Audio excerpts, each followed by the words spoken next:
Okay,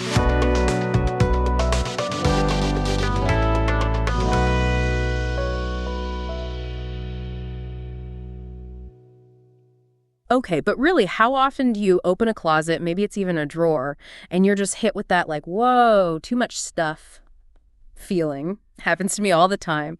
So today we're diving into minimalist living to, maybe find some answers, some inspiration. And it's not just about, like, finally tackling that sock drawer, although, hey, we've got tips for that too.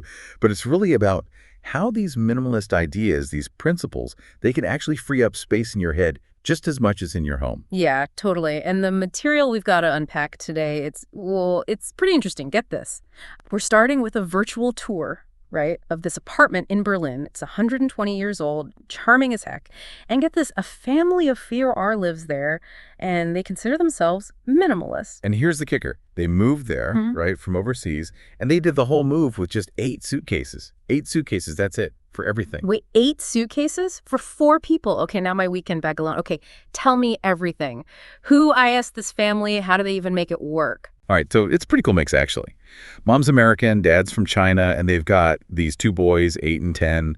And their whole minimalism thing, it actually started way before Berlin, back when they were in a much bigger place. Oh, interesting. So it wasn't like forced by downsizing for the move. No, not at all. They started to realize how much work, how much energy went into all their stuff, and it felt like too much, Yeah. So they gave minimalism a shot, and it really clicked for them. I bet. I feel like everyone's felt that too much stuff weight at some point. So, okay, paint me a picture of this Berlin apartment. What's it like? Imagine this: exposed brick, high ceilings, huge windows, that classic Berlin vibe. Okay, I'm into it. But also, I've got to ask, old apartments, especially in Europe, and notoriously tiny closets, right? You're telling me. This one, practically 0 closets. And you're right, that's like the #1 hurdle people hit when they want to simplify, right? Yeah. But this family, they got creative. They use tons of open shelving, those IKEA Billy bookcases, everyone's got them, but they use them in ways you wouldn't believe. Now we're talking. I love a good IKEA hack. Spill the details. So picture this. They'll use the bookcases, right? But instead of just books, it's baskets, boxes, you name it, tucked away, organized, but still visually clean. Oh, and they've upcycled old stuff in such cool ways, like vintage suitcases as side tables. Okay, that's next level resourceful. I'm impressed. But here's what I'm picking up on, and tell me if I'm wrong. This doesn't sound like one of those stark, white-on-white minimalist places you see online. You got it. And that's something really important, I think. This family, they're living proof that minimalism doesn't have one like. They've got color, art on the walls, family photos everywhere. Their sons even have this mini gallery wall thing going on, travel souvenirs, the works. I love that. It's about what they love, not just emptiness.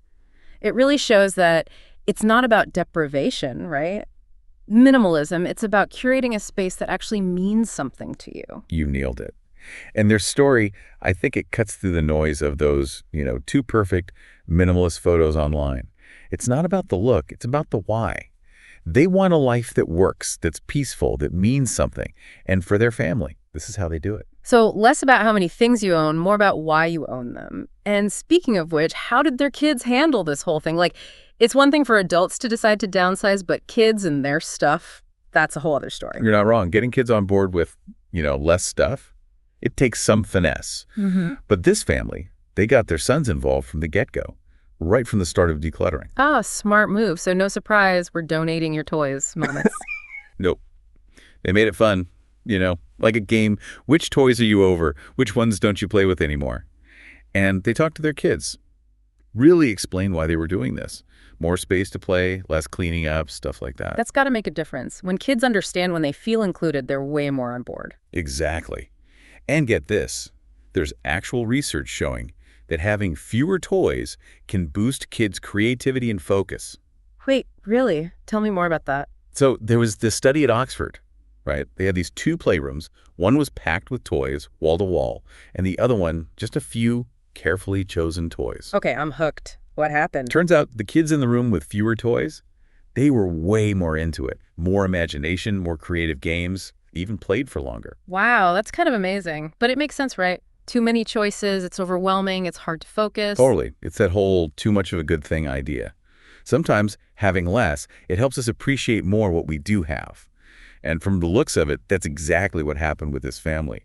They seem to have it figured out. They've got this beautiful home, it's intentional, reflects what matters to them, and their kids seem happier for it. Exactly. And it goes beyond how it looks, right? Yeah. It's about an environment, a home that supports their well-being, Yeah. that helps them thrive. It's like their whole minimalist thing. It's not about what they don't have. It's about what they do have more of. Time, freedom, being connected as a family. Hit the nail on the head. Yeah. And speaking of gains, let's get into what the research says about all this. Because this family, they're thriving, but what's the science behind it all?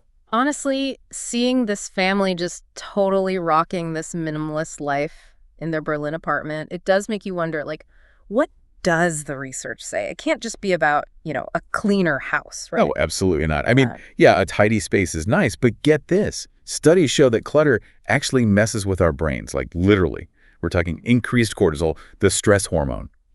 Researchers at Princeton, they found that clutter makes it harder to focus, harder to process information. Okay, yeah, that tracks. Like, I know when my space is messy, my brain feels messy. I swear, when I can't find my keys and all the junk, my anxiety just shoots up. Right. Our brains, they thrive on order. Simplifying our space, it's like giving our minds permission to actually chill out, more room to think, be creative, or just, actually relax. So less about the stuff, more about how that stuff affects our well-being, our mental state. Exactly. There was this study at UCLA, they found people who said their homes were cluttered, full of unfinished projects, their cortisol levels were higher all day long, compared to people who described their homes as restful, calm. Wow. Okay, that's kind of a big deal. Almost makes you want to go on a decluttering spree, right? And speaking of which, we came across a bunch of different methods in the material. We've all heard of Marie Kondo, the whole spark joy thing, but what about those other techniques? Right. KonMari's great, but it's not the only way. Definitely not. Right. One that's super helpful, especially for those on-the-fence items, is the 20-20 rule. Okay, yeah, the 20-20 rule. Remind me how that works again. Simplest thing. If you can replace it for under $20 in under 20 minutes, you probably don't need to keep it. Helps take the emotion out of it. So that old t-shirt, the one with the faded band logo, if I'm agonizing over it, the 20-20 rule swoops in and saves the day. Exactly. It's about the actual value, not just, I've had this forever. Then there's the one in, one out rule, keeps things from piling back up. Oh, yeah. That one always stuck with me. So, like, new pair of shoes, gotta donate an old pair, keeps things balanced. You got it. You did the hard work decluttering. This helps you maintain it because it's easy to slip back into old habits, right? Tell me about it. I'm the queen of buying new shoes, and somehow my closet's still overflowing. Right. This keeps you accountable, helps you really think about what you're bringing in. Speaking of bringing things in, remember that family's mini gallery wall in their apartment, displaying what matters instead of boxing it up. Oh, yeah. Made me think of this whole Swedish death cleaning thing. Sounds intense, but it makes you think. Right. The name's a little dramatic, but it's practical. Basically, you declutter as you get older so your loved ones don't have to. It's kind of beautiful, actually. You're not leaving a burden, you're giving them a gift. A less cluttered inheritance, both physically and emotionally, right? Exactly. Now, we've talked a lot about physical clutter, but our minds can get cluttered too. And that's where mental minimalism comes in. Decluttering our thoughts, our worries. Yes. That really resonated with me from the material. Like, my mind's always going, to-do lists, anxieties, random thoughts. Where do you even begin to declutter that? Remember that teacup analogy? Our minds are like that, always full. If it's all worries and anxiety, there's no room for anything new. No good ideas, no inspiration, not even just peace and quiet. Oh, I like that. I need to pour out some of that stale mental tea, make room for something better. Right. One thing that helps, Stefan Jopic, one of the authors we read, he calls it thought downloading. When your mind's racing, write it down. So, like, get it out of my head, onto paper, almost like hitting save so my brain can relax. Exactly. Frees up mental space to actually deal with it later. He also talks about asking yourself empowering questions. Empowering questions. Okay, I like the sound of that. What does that even mean? So instead of, what if everything goes wrong, which, let's be real, we all do it, try asking, what if it all goes right?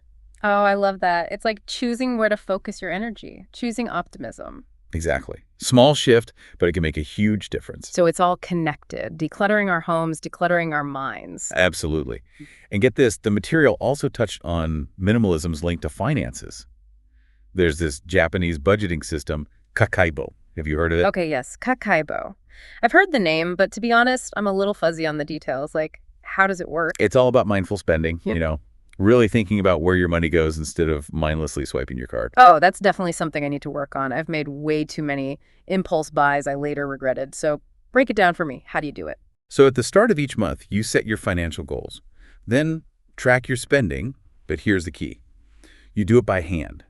Physically writing it down makes you way more aware. Oh, so it's like that moment you finally look at your bank statement and you're like, did I really spend that much on takeout coffee? Except, before it gets to that point. Exactly. But instead of guilt-tripping later, Kakaibo's about making better choices in the moment. And part of that is asking yourself 4 key questions before you buy anything. Okay, I'm ready. Hit me with those questions. Let's do this. Okay, so the first question, it's all about getting real with yourself. Do I actually need this? Cuts through the, oh, but it's on sale noise. So true. That need filter, that could be dangerous in a good way. Okay, question 2. Hit me. Number 2, practicality check. Can I afford this? Sounds simple, but with Kakaibo, you're not just looking at one purchase. It's about the big picture of your budget. Oh, I like that. Because I've definitely been guilty of well, my account's not empty yet. Not the best system. Okay, what about the last 2? All right, so number 3 gets a little deeper. Ask yourself, how will I feel if I buy this? Is it lasting joy or just that quick hit of, ooh, shiny new thing? Okay, now that is smart. It's making you think past that initial excitement. Love it. All right, final question. What we got? Last one's about trade-offs. What am I giving up to buy this? Maybe that concert ticket means no more fancy coffee for a month or delays a bigger goal, Whoa. Okay, those 4 questions, they're so simple, but man, that's powerful stuff. Really makes you think about every dollar. Right. It's about being present with your money. And at the end of the month, Kakaibo has you reflect. Look for patterns, see where you can tweak things. It's a whole process. It's like we're taking that mindfulness, that intentionality we talked about with our stuff, and now we're applying it to our money instead of just, letting it slip through our fingers. Exactly. And the cool thing is that awareness, it often spills over into other areas. Like the material we looked at, it touched on minimalism's impact on, well, the planet. Oh, right. Less stuff, smaller environmental impact. But it's bigger than that, isn't it? Way bigger. It's about the whole picture, the entire life cycle of the things we bring into our lives. Do we need that single-use plastic thing, or is there a better way? Are our purchases supporting companies that actually care about the environment? It's like realizing our choices have this ripple effect, right? It's not just us, it's the planet too. Exactly. And it's not about being perfect zero-waste gurus. It's about taking steps, progress over perfection. I love that. It's not about guilt. It's about, feeling empowered. Our choices matter, even the small ones. Yes. And when you put that together with the practical stuff, decluttering, simplifying your finances, that mental clarity we talked about, it can really change how you experience, well, everything. You're making room for what matters. More connection, more creativity, more joy. Couldn't have said it better myself. Right. And what I find so inspiring about minimalism, there's no one right way to do it. What works for that family in their Berlin apartment, it might not be your version, and that's okay. It's about finding what clicks for you, your values, your life, right. But then where do we even start? One step at a time. Declutter a drawer. Try that 20/20 rule for a week. Ask yourself those Kakaibo questions before your next impulse buy. Small things. Small changes, big impact, right? You got it. And once you start feeling those benefits, less stress, more free time, maybe even a clearer sense of purpose, it fuels itself. It makes you want to keep going. So it's not this huge overnight life makeover. It's more like these little shifts that add up over time. That's it. And if there's one thing I hope people take away from all this, it's that minimalism, it's not about what you give up. It's about freedom. Freedom from all that clutter, freedom from feeling overwhelmed, the freedom to design a life that actually lights you up. Well said.